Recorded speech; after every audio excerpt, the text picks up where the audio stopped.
Bismillahirrahmanirrahim. Assalamualaikum warahmatullahi wabarakatuh. Selamat sore, salam sejahtera bagi kita sekalian. Shalom Salve, Om Swastiastu, Namo Buddhaya, salam kebajikan. Terima kasih saudara-saudara sekalian, teman-teman dari media, saudara-saudara sekalian. Sore hari ini dari sejak jam 3.50 kurang lebih saya hadir mengikuti rapat tutup tahun dari Menteri Keuangan dan jajarannya. Jadi pada hari ini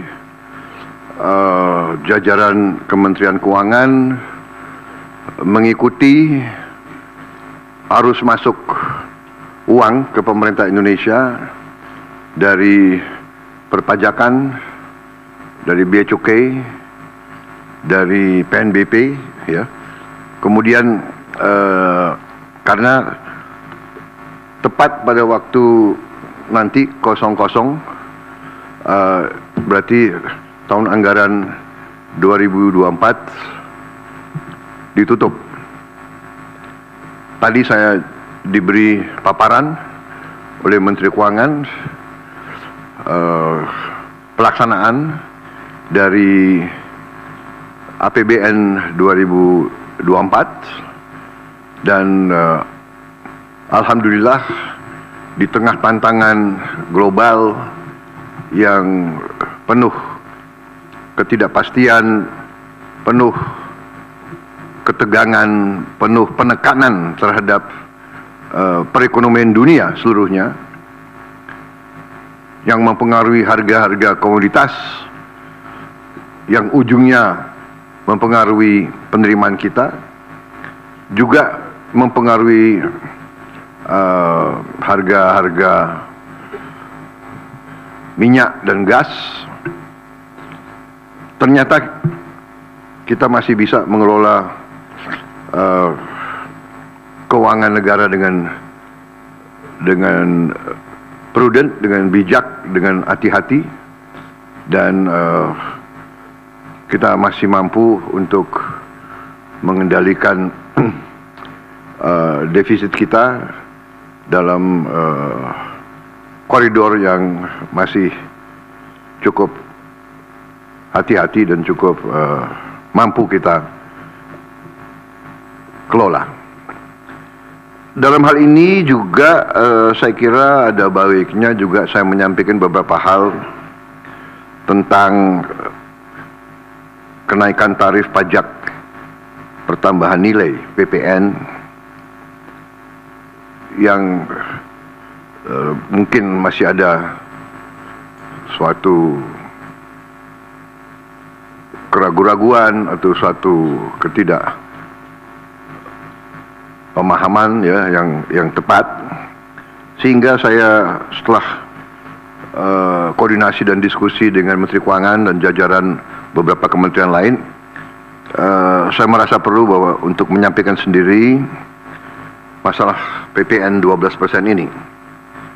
Jadi saudara-saudara sekalian, kenaikan tarif pajak pertambahan nilai menjadi 12% ini merupakan amanah, merupakan perintah dari Undang-Undang Nomor 7 Tahun 2021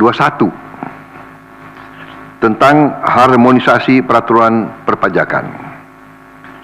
Jadi, sesuai kesepakatan pemerintah Republik Indonesia dengan DPR tahun 2021, kenaikan tarif dilakukan secara bertahap dari 10% menjadi 11% mulai 1 April 2022. Ini sudah dilaksanakan. Dan kemudian perintah undang-undang dari 11% menjadi 12% pada 1 Januari 2025. Besok.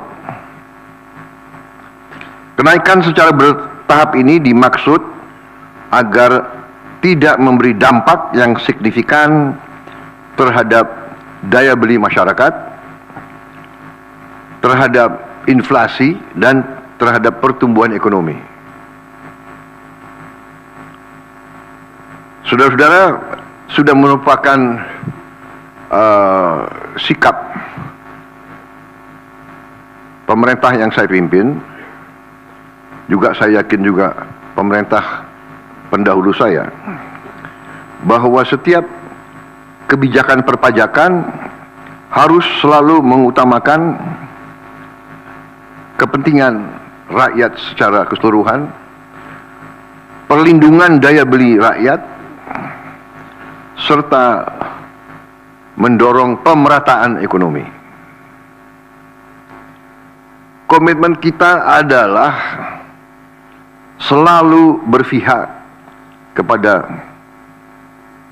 rakyat banyak, berpihak kepada kepentingan nasional, dan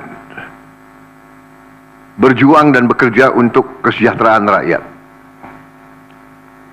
Karena itu, seperti yang sudah saya sampaikan sebelumnya dan telah berkoordinasi dengan DPR RI, hari ini pemerintah memutuskan bahwa kenaikan tarif PPN dari 11% menjadi 12% hanya dikenakan terhadap barang dan jasa mewah. Ya, saya ulangi ya supaya jelas. Kenaikan tarif PPN dari 11% menjadi 12% hanya dikenakan terhadap barang dan jasa mewah, yaitu barang dan jasa tertentu yang selama ini sudah terkena PPN barang mewah,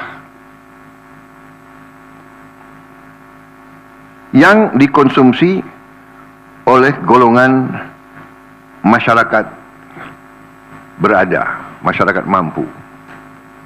Contoh,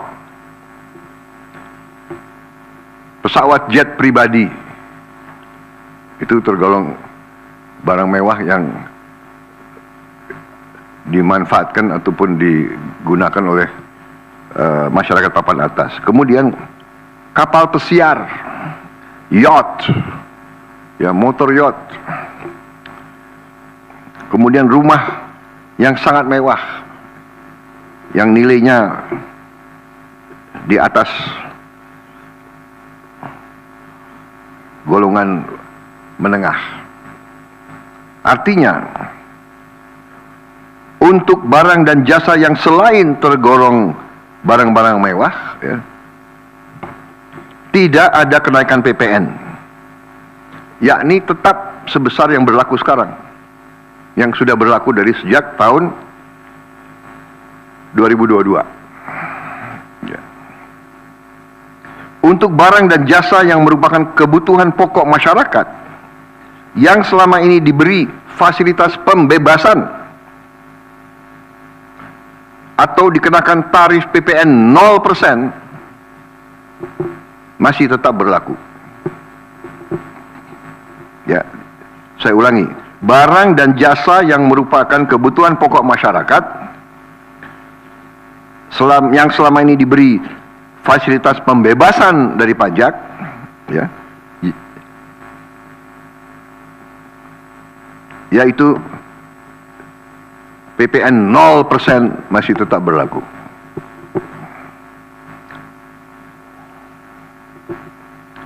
Pemerintah telah berkomitmen memberi paket stimulus. Ya.